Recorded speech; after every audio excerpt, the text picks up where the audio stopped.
All right, good day, everyone. Um, Welcome to today's class. We're talking about an important topic in mathematics, which is indices.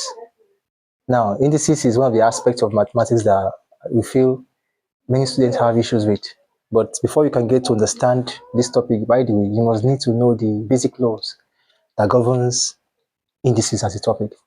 Now, the laws of indices are as follows. Now, we start with the basics. The first law of indices is called the multiplication law.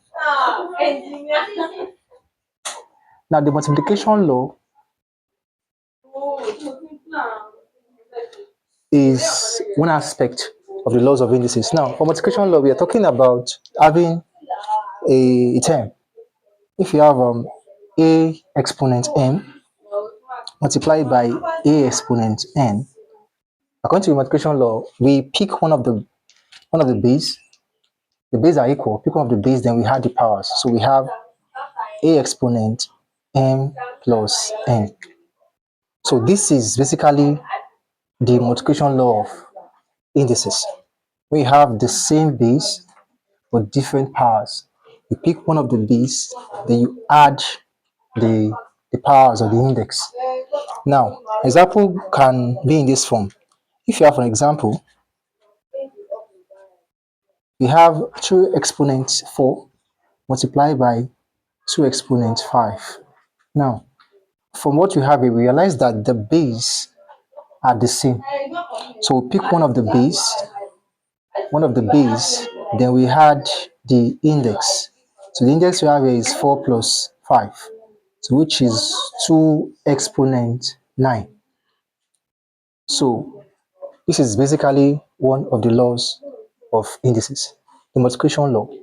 We have the same base, different powers. We pick one of the base, then we add the powers.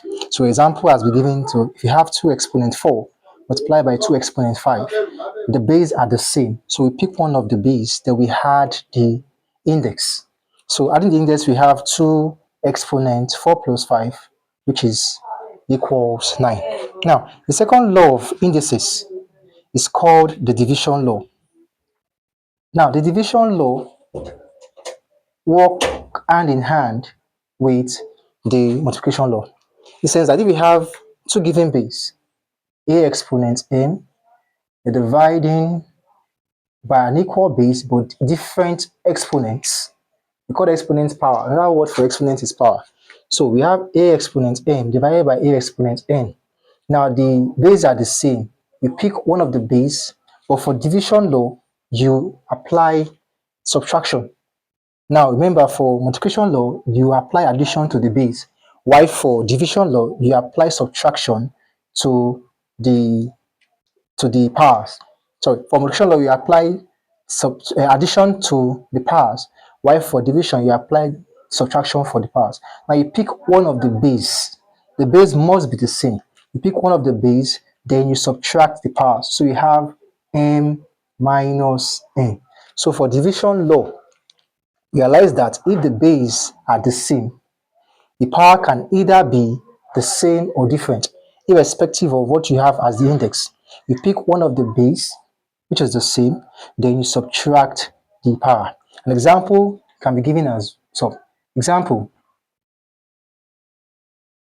you can have 3 exponent 5 divided by 3 exponent 2.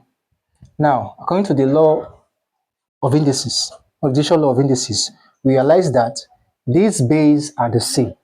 So you pick one of the base, then the index are different.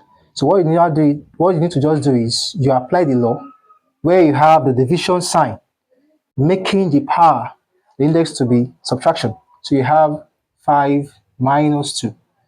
So you have 3 exponents 3, and 3 exponent 3 is 27. Now, these are 2 examples of the laws of indices. We also have other examples which we will need to do by the end of this video. Now, if you have any question surrounding these two, feel free to drop at the comment section and I'll attend to you.